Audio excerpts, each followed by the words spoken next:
When we think about hard work, most people feel a mix of admiration and dread. We admire those who push themselves, those who seem to possess a relentless internal drive, and yet we often view their behavior as foreign, almost superhuman. We assume they were born with some kind of innate passion or discipline that the rest of us were simply not endowed with. But the reality is different. The capacity to engage in hard work, sustained, focused effort over time, is not something you are born with. It's something you can train. Like any other system in the body, the brain can be rewired, optimized, and shaped by the stimuli it's exposed to. And in this case, that stimulus is effort itself. The first step in training your brain to love hard work is understanding how effort and reward are processed neurologically. At the core of this lies a molecule you've probably heard of, dopamine. Dopamine is commonly associated with pleasure, but more accurately, it's the molecule of motivation, anticipation, and pursuit. What's crucial to understand is that dopamine doesn't just spike when you achieve something, it also spikes, and perhaps more powerfully, during the process of working toward a goal. And herein lies the key to transforming your relationship with hard work. Most people mistake dopamine as something that comes at the finish line, when you get the raise, win the medal, cross the marathon's end. But when we look closely at the neuroscience, we find that the more you associate dopamine release with the effort itself, with the climb rather than the summit, the more likely you are to engage in hard work voluntarily, consistently, and even joyfully. This isn't abstract, it's hardwired. Let me give you a concrete example. In laboratory studies with rodents, animals were given the option to press a lever to get a food reward. Some of the levers required more presses, more effort. Remarkably, when dopamine was artificially enhanced, the rodents would choose the harder lever, the one that required more effort, because the act of working became more intrinsically rewarding. In humans, we see a similar pattern. When people mentally frame effort as a signal of progress, their brains begin to shift from avoidance to approach behavior. They start to seek out the challenge because the neurochemical environment is now reinforcing effort, not just success. So how do we get there? How do you, in your daily life, begin to teach your brain to enjoy the process rather than just the outcome? It starts with internal framing. This might sound like a psychological trick, but in fact, it creates a real neurochemical shift. The way you talk to yourself during effort, the internal narrative you deploy when something is hard determines whether your brain classifies that effort as threat or opportunity. If you tell yourself, this is hard, but this is where the growth happens, or this strain means I'm getting stronger, your brain begins to release more dopamine during the work, not just after it. Over time, this wiring becomes more efficient. You no longer have to convince yourself. The association becomes automatic. Your brain starts to expect reward from the work itself. You can think of it like resistance training, but for your neurochemistry. Each time you push through the initial discomfort, each time you override the urge to quit, you're not just achieving something externally. You're reshaping how your brain processes effort. You are training it to release the very chemicals that will motivate you to return to the task again. In this way, hard work becomes a self-reinforcing loop. Let's be clear, this doesn't mean it becomes easy. Loving hard work is not the same as always feeling comfortable. In fact, part of the adaptation is learning to experience discomfort differently. You begin to decouple discomfort from suffering. Discomfort becomes data. It tells you that you're in the zone of growth. The key is to get just outside your comfort zone, not so far that your nervous system shuts down, but far enough that adaptation is required. In neuroscience, we call this the zone of neuroplasticity, the sweet spot where the brain is most likely to change in response to experience. You can actually influence the threshold at which effort triggers a stress response. By gradually increasing the intensity or duration of your work sessions while staying mentally engaged and physiologically calm, you teach your system that higher levels of effort are not threatening. This is critical. When your brain no longer views effort as something to be avoided, but rather as a trigger for reward, you'll start seeking it out naturally. That's when the love of hard work emerges, not as a concept, but as a biological truth.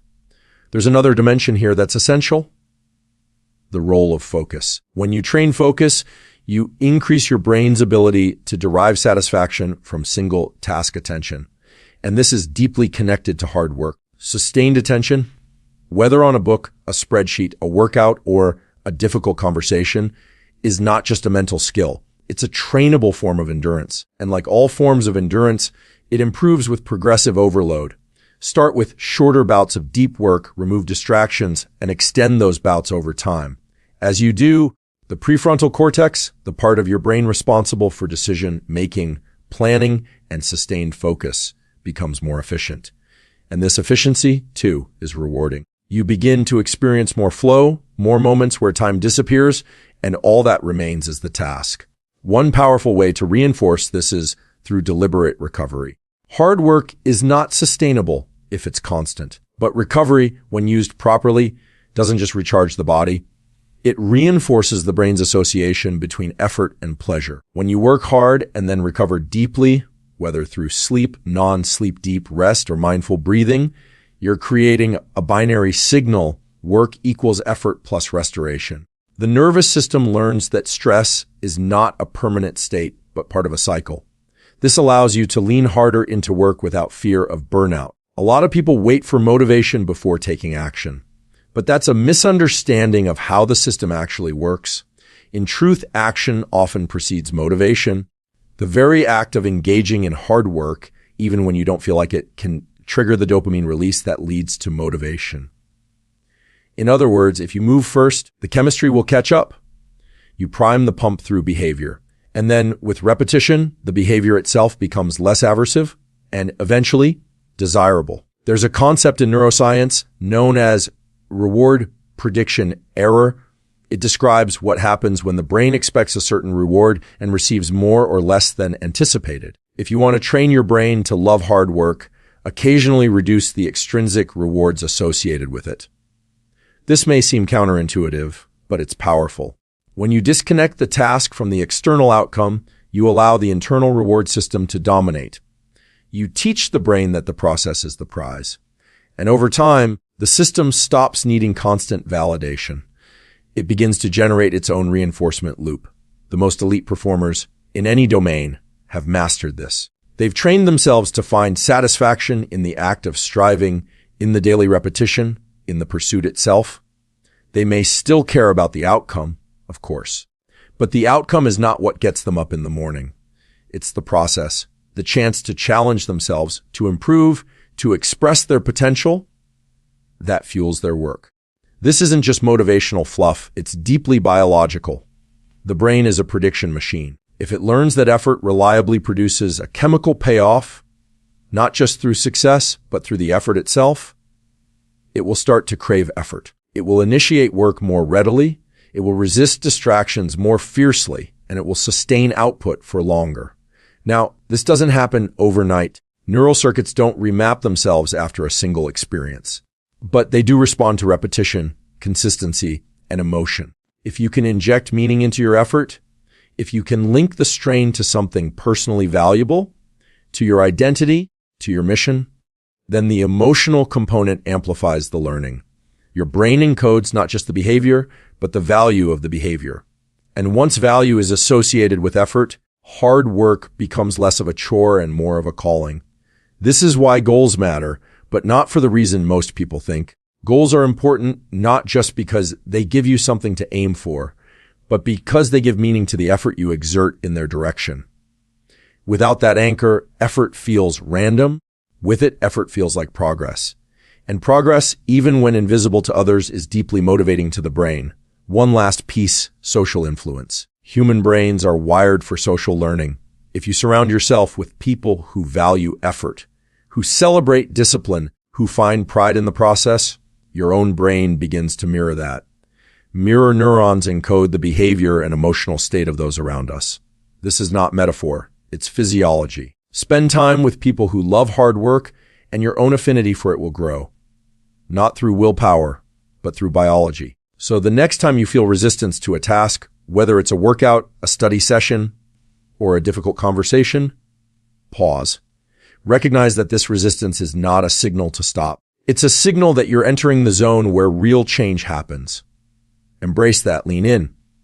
Tell yourself this effort is where the reward lies, and trust that your brain will catch up. Because ultimately loving hard work is not a personality trait. It's a trained response. It's a biological adaptation to a chosen mindset. And once that adaptation takes hold, there is no limit to how far you can go. Not because it gets easier, but because you get stronger. And because your brain, now aligned with your purpose, has learned to love the climb just as much as the view from the top.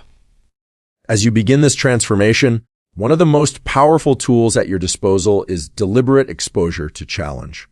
This does not mean plunging yourself into chaos, but rather intentionally placing yourself in conditions that require effort just beyond your current capacity. This approach is grounded in the principle of hormesis, a biological phenomenon where low doses of stressors stimulate adaptive improvements. When you deliberately engage with challenging tasks, your nervous system doesn't just cope, it upgrades. It develops greater resilience, sharper focus, and stronger circuits for persistence. Every time you repeat this cycle, challenge, effort, small success, or recovery, you're essentially casting a vote in the direction of your future identity. These experiences become embedded not just in memory, but in neural structure. Synaptic connections are strengthened, myelin sheaths around neurons are thickened, and the architecture of your brain changes to reflect your choices. This is not metaphor, this is measurable. Neuroplasticity is not a mysterious force, it's a physical, observable process. The more frequently you activate the pathways associated with perseverance, the more dominant those pathways become. You are quite literally sculpting a brain that prefers effort over ease. You can accelerate this by paying attention to your emotional responses. Emotions are chemical signatures that accompany experience. They tag certain events as meaningful and mark them for retention. When you push through resistance and then reward yourself, not necessarily with something external, but with reflection, with a brief moment of pride, or even with something as simple as saying to yourself, "This is who I am now," you link positive effect to effort. Over time, these emotional reinforcements hardwire the connection. Effort becomes tied not to dread, but to self-respect, and that shift is profound. Another powerful dimension to training your brain to love hard work is harnessing the role of anticipation. Anticipation is a state that primes the dopamine system. When you expect effort to lead somewhere meaningful, even if it's far in the future, your brain becomes more willing to invest energy in the present. This is why vision matters. When you hold a mental image, not just of the goal, but of the person you're becoming through the pursuit of the goal, that image acts like a magnet. It draws behavior toward it.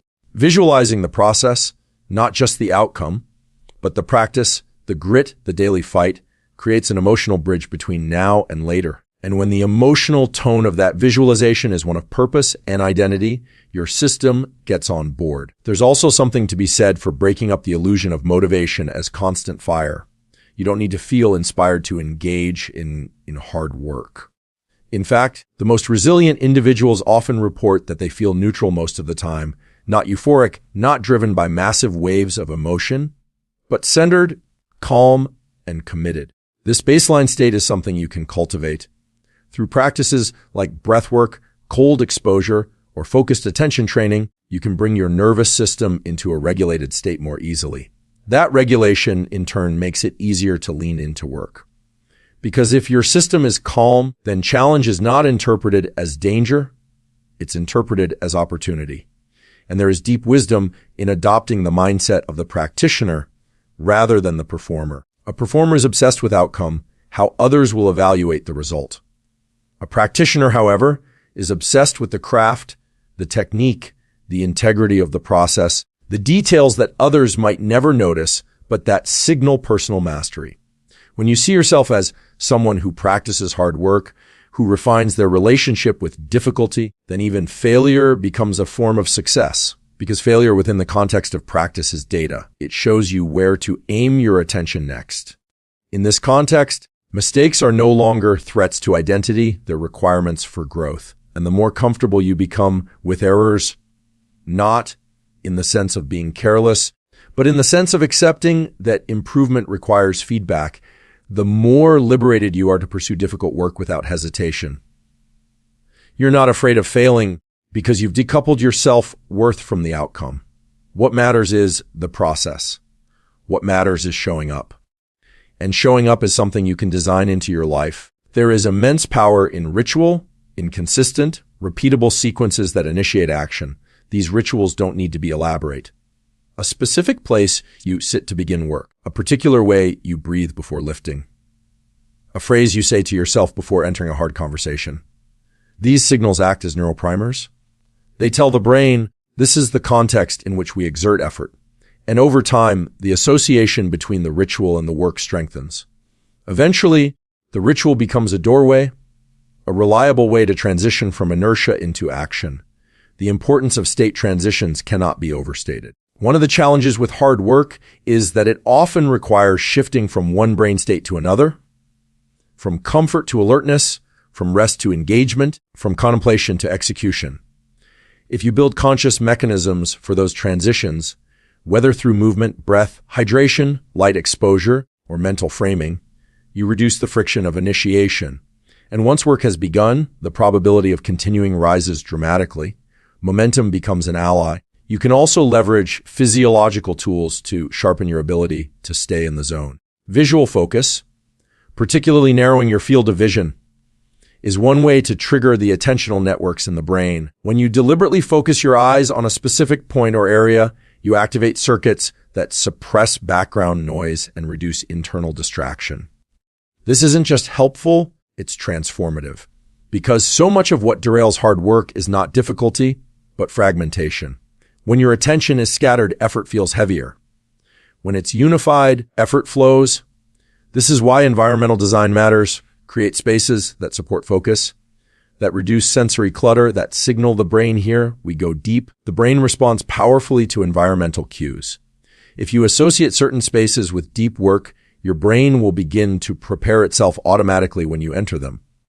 Likewise, if you associate your phone or your social media feed with constant novelty and low effort gratification, those associations will undermine your ability to sustain attention elsewhere. You don't need to eliminate these sources of distraction entirely, but you do need to be intentional about when and how you engage with them. Otherwise, the short-term dopamine spikes they provide will outcompete the slower, more meaningful dopamine that comes from sustained effort. You can think of your dopamine system like a budget. There's only so much motivation currency available at a given time.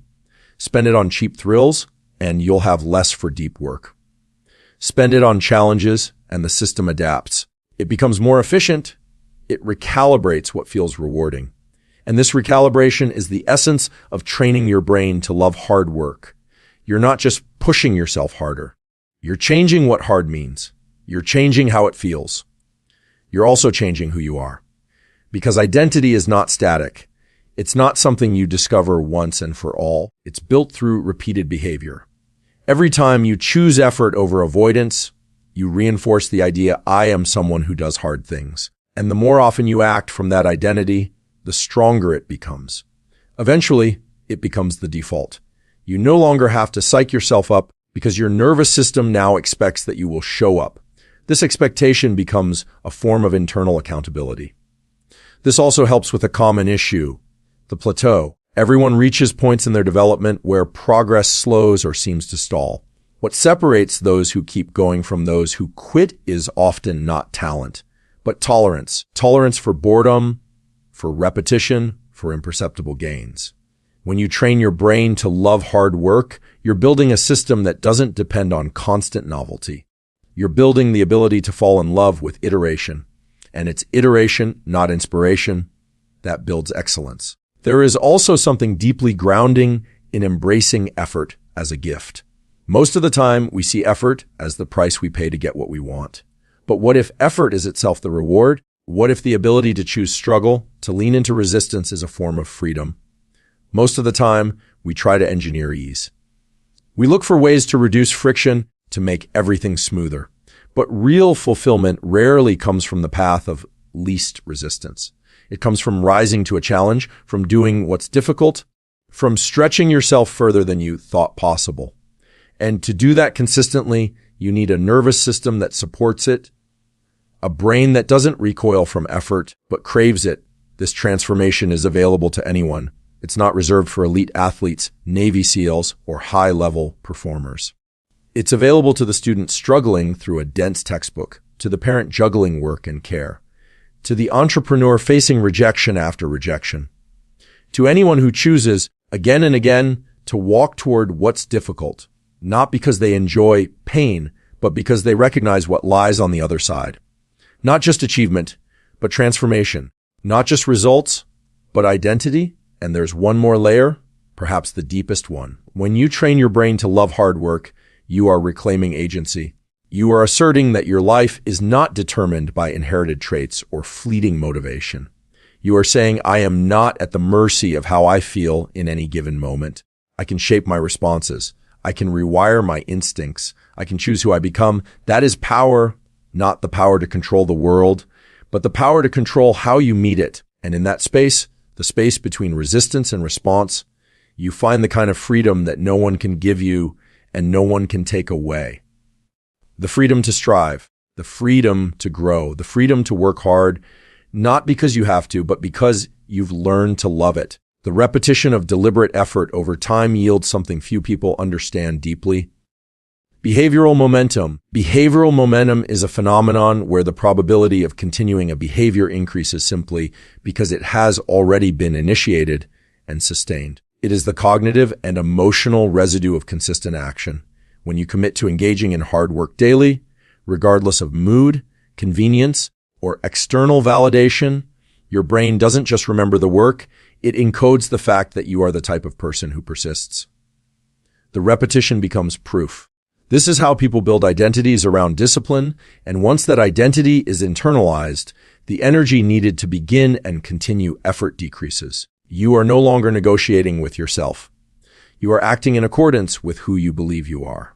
This is also why stacking wins matters, even small ones. Each time you follow through on a difficult task, your brain logs that action.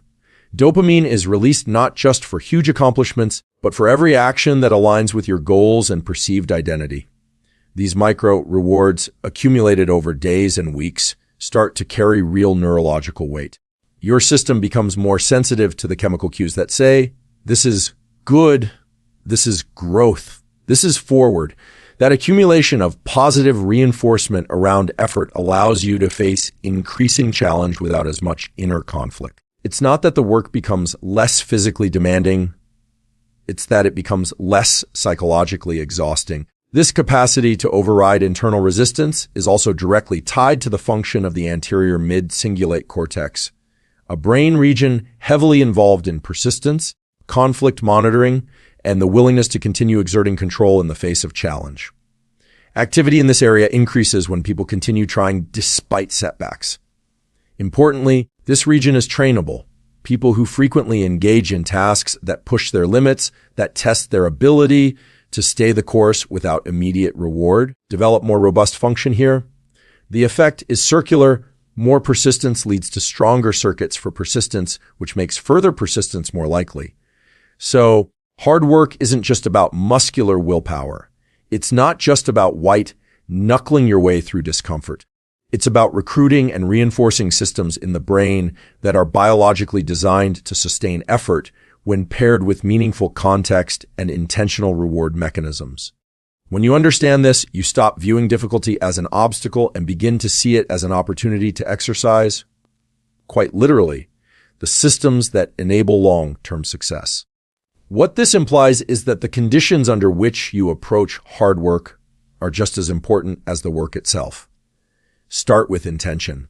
When you know why you're doing something, even if the immediate payoff isn't clear, your brain finds a framework within which to operate. Purpose amplifies persistence. And this doesn't require a grand existential mission, though that can help. It can be as simple as, I do this to prove to myself that I can, or this is how I build mental resilience. Clarity of intention strengthens the association between effort and value, and your dopamine system becomes tuned not to the result, but to the process of integrity. You can also take advantage of behavioral anchoring. This involves linking effort-based behaviors to already established habits or rhythms in your day. For instance, if you already have a morning routine, layer in 10 minutes of focused deep work before checking your phone. If you always eat lunch around the same time, use the half hour before it as a no interruption grind session. By anchoring high effort behaviors to predictable patterns, you reduce the decision fatigue that often derails hard work. Over time, the effort becomes part of the rhythm, and the brain comes to expect it. Even more powerful is when you begin to seek out effort. This happens when the sensation of exertion itself becomes pleasurable, not because it's easy, but because your nervous system has learned to interpret that strain as progress. We see this frequently in elite athletes, musicians, scientists, and entrepreneurs. They don't just tolerate the grind, they crave it. Their systems are so well tuned to the rhythm of high output and high focus that ease actually creates discomfort. They feel out of sync when they're not striving. And the good news is this state is replicable. It's not reserved for those at the top of their fields. It's a byproduct of repetition, intensity, and internal reward mechanisms that have been shaped intentionally over time. Another critical but often overlooked factor in learning to love hard work is emotional regulation. The ability to keep your autonomic nervous system in a regulated state while engaging in high-effort tasks is what allows you to stay present and calm under pressure. This doesn't mean being emotionless. It means recognizing emotional arousal for what it is and not letting it hijack your behavior. Techniques like nasal breathing, exhalation-focused breathing, visual anchoring, and somatic scanning can downregulate a stress response in real time. This gives you agency. It lets you re-enter focus without getting swept away by frustration or self-doubt. It's also important to understand that effort fatigue is not just physical or mental. It can be biochemical. Nutrient depletion, poor sleep, excessive blue light exposure, and misaligned circadian rhythms all chip away at your system's ability to engage fully. That's why optimizing your baseline matters. Sleep, sunlight exposure early in the day, hydration, and exercise form the foundation. If your physiology is underpowered, no amount of motivational hype will substitute. Your body and brain need to be resourced properly to support the neurochemical cascades involved in effort and reward. Once that foundation is in place, you can begin to implement what might be the most transformative aspect of training your brain to love hard work: deliberate constraint. Constraint means limiting options. When you eliminate the possibility of escape, when the only path forward is through the work, your system adapts.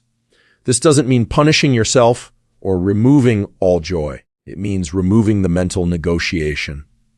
The more choices you have in the moment of potential effort, should I do this now or later? Should I take a break or push through? The more energy you expend managing your own indecision.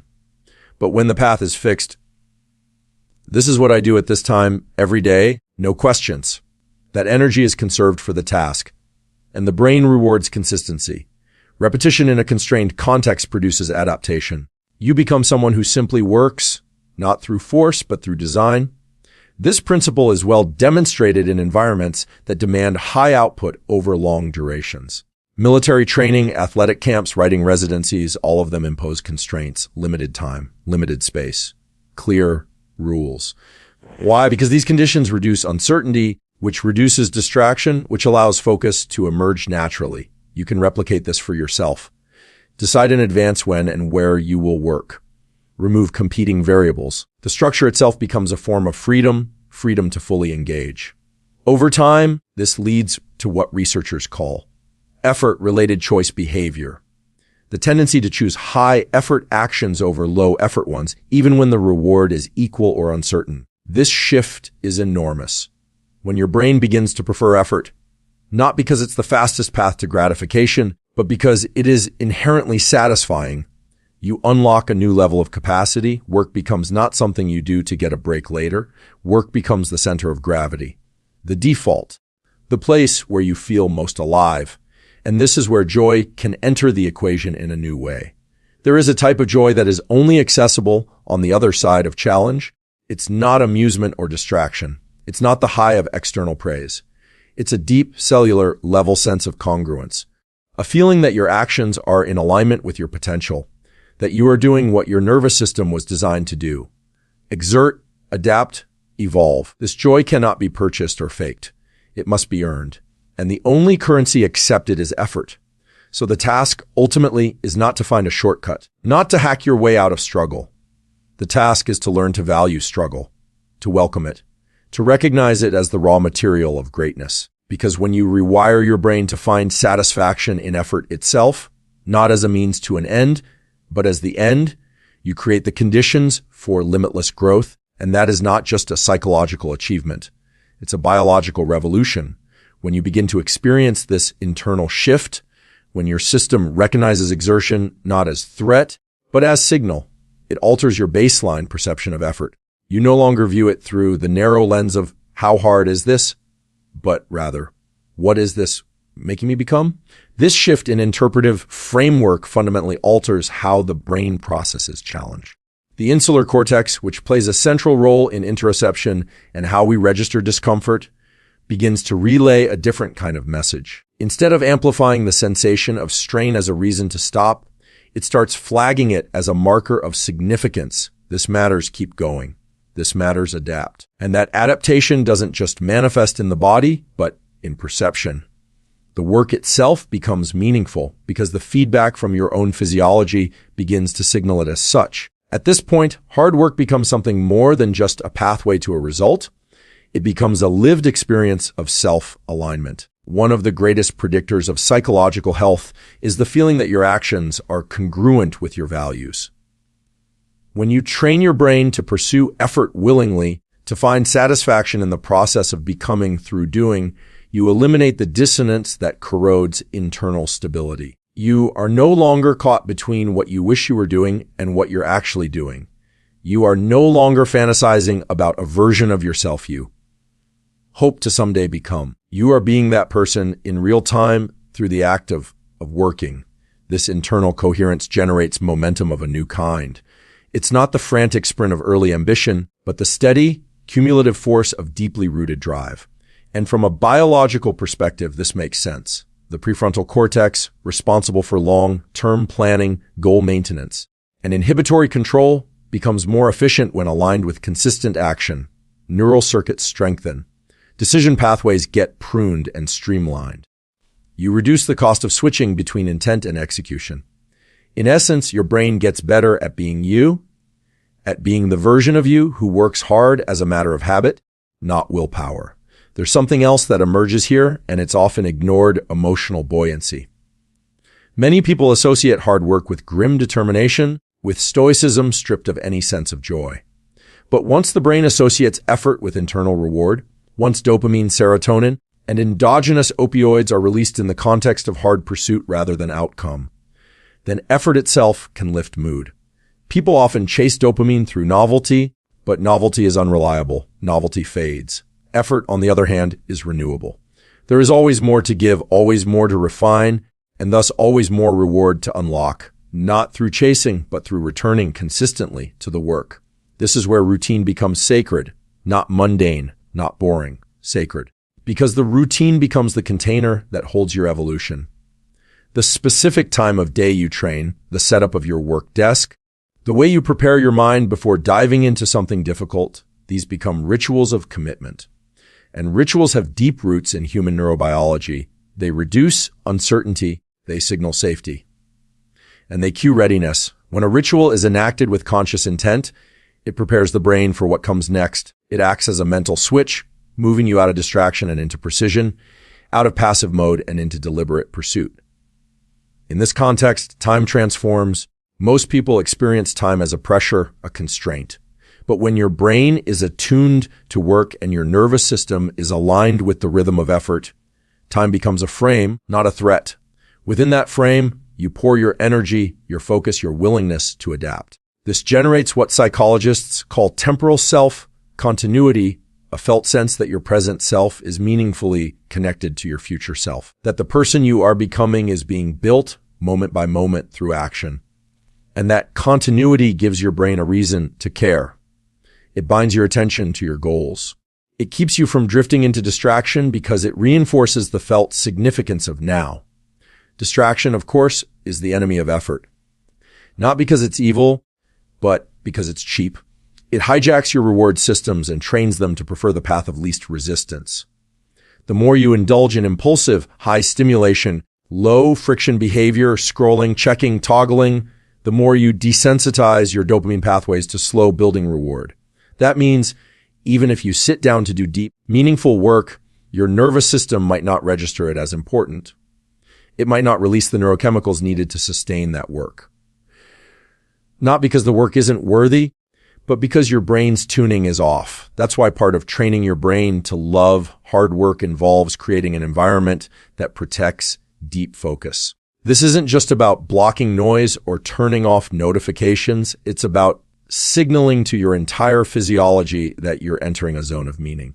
That zone, once established, allows for what researchers call neural entrainment, a phenomenon where brain waves begin to synchronize with patterns of external rhythm and internal intent. When you work consistently in the same place at the same time with the same cues, your brain begins to prepare for that state automatically. Attention deepens more quickly. Distractions are filtered more efficiently, and the work begins to carry its own inertia. There's another dimension to this: social modeling. We are wired to imitate the emotional tone and behavioral patterns of those we observe frequently. This means your brain is not only shaped by your own behavior, but by the behavior of those around you. If your environment is saturated with people who treat effort as pain, who complain about struggle, who avoid discomfort at all costs, your mirror neurons will internalize that aversion. But if you surround yourself with those who treat effort as currency, who value growth over ease, your system learns to do the same. This is not motivational theory. It is evolutionary neurobiology. We learn by watching. So be deliberate about what you watch and who you let close. Equally important is the language you use internally.